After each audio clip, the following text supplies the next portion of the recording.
Space is full of endless wonders, but some events seem almost impossible to explain.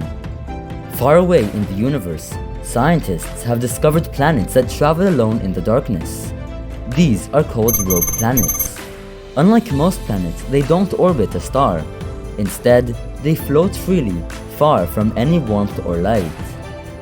How do these lonely worlds exist?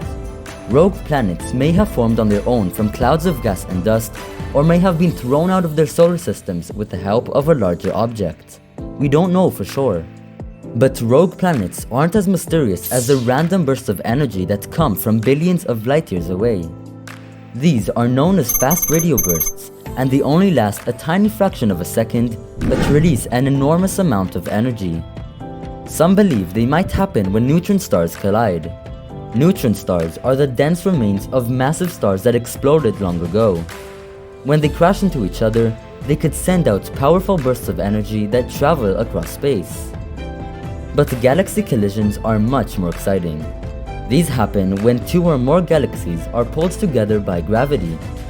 These collisions take millions or even billions of years to unfold and are quite rare.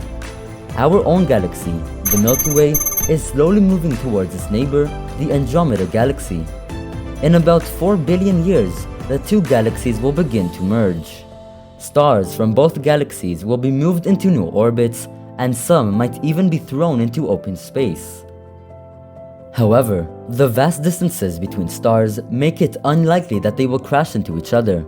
Instead, the night sky will change as the galaxies connect. The future is full of possibilities.